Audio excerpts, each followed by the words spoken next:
वकील बहू। जनक पेशे से एक बहुत अच्छी वकील थी, लेकिन कहते हैं ना, बहू कितनी भी बड़ी तोप क्यों ना हो, सास के सामने तो भीगी बिल्ली ही होती है। अरे जनक, क्या बात है? आज रोटी नहीं मिली अभी तक। ये तेरा कोर्ट नहीं है जो आज फैसला ना हुआ तो कल की तारीख मिल जाए।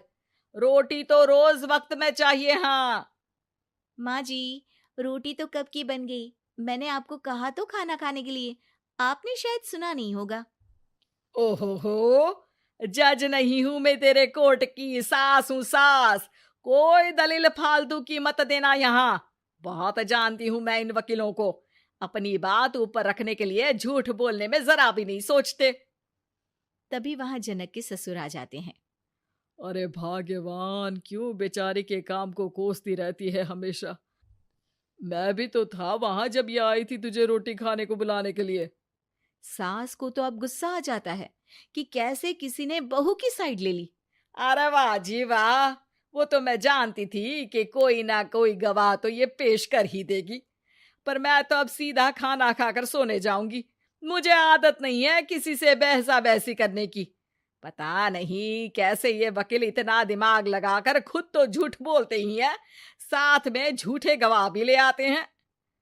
जनक को सास के ताने सुनने की अब आदत सी पड़ जाती है। एक दिन जनक वकील की ड्रेस पर काला कोट पहनकर कोर्ट के लिए निकल ही रही होती है कि अरे कहाँ चली काला कौवा बनकर? टोक दिया ना। अब कोर्ट तो वकील वाली ड्रेस पहनकर ही जाऊंगी ना। वाह भाई वाह, दामिनी तो मैंने भी देखी है। सन्नी पाजी ने ऐसा ही कोट पहना था और कहा था कि तारीख पर तारीख, तारीख पर तारीख।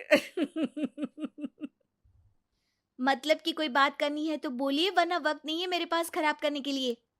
अरे पता नहीं तुझ में क्या देखा मेरे बेटे ने, सारा दिन वकीलों वाली बहस करती है, भोली भाली सास के साथ।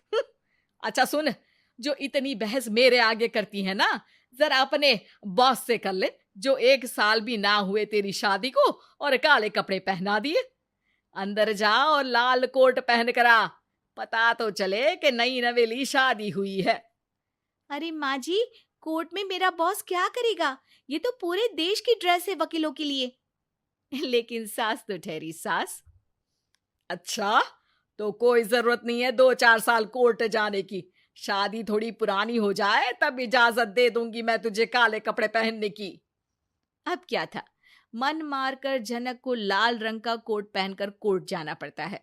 उसके जाने के बाद आहा, बढ़िया, ये पूरे देश की ड्रेस की बात करने वाली। अरे पहना दिया ना लाल कोट। अब सास आए दिन या तो जनक को उसके काम का ताना देती या फिर उसका काम छुड़वा देने की धमकी। तंग आकर एक दिन जनक पति से कहती है, मैं सोच रही हूँ कि कोर्ट जाना बंद ही कर दूं। अरे क्यों यार, इतना अच्छा करियर है, क्यों छोड़ने की सोच रही हो? अरे लाल रंग का कोट पहनकर जाना पड़ता है। हर बात पर सास ताना देती है कि वकील तेज होते हैं, सवाल जवाब करते हैं, झूठी दलीलें देते हैं। अरे तो ठीक है ना, वो जो कहती है अपनी समझ से कहती है, लेकिन तुमको तो पता है ना कि सच्चाई क्या है। जनक को पति की बात से हौसला मिलता है कि तभी घर पर कुछ लोग आ जाते हैं। अरे आइए आइए पंच साहब, कैसे आना हुआ? अरे भाई साहब, सुना है कि आपकी बहू वकील है। तभी वहां सास आ जाती है। हाँ है तो, लेकिन क्या हुआ? फिर कहीं बहस कराई क्या? अरे हम तो खुद दुखी है उसके व्यवहार से। अरे भाभी जी, आपको तो पूरा मोहल्ला जानता है कि आप कितना बोलती है। फिर हम यहाँ बहू रानी की कोई शिकायत नहीं, बल्कि अपनी परेशानी लेकर आए हैं। ससुर जी खुश हो जाते हैं। हाँ हाँ, मैं भी बहू को बुलाता हूँ।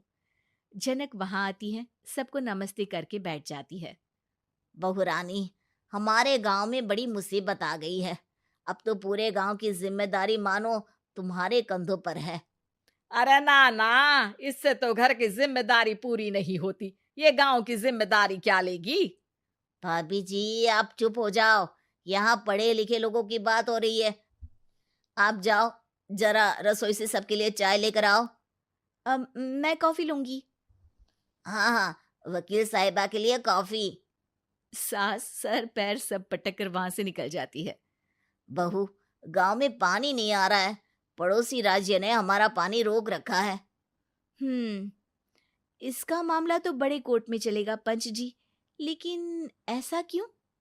वो राज्य हम लोगों से पानी के पैसे मांग रहा है। अब आधे गांव में पानी की सप्लाई खत्म हो गई है बहुरानी। अच्छा पंच साहब, बात गांव की है तो मैं जरूर केस लड़ूंगी। यहाँ एक बार फिर सास की एंट्री हो जाती है। अरे वाह जी वाह, ये काम करवा लो आप हमारी बहू से, बहुत अच्छा करती है। मैं हूं सीधी सादी सास। इस लड़की ने कैसे लड़ लड़ कर मुझे साइड कर रखा है, ये तो अब आपको पता चल ही जाएगा। अरे भाभी जी, आपकी आवाज तो पूरे गांव को सुनाई पड़ती है जब आप बहू रानी को सुंदर वचन सुना रही होती हैं।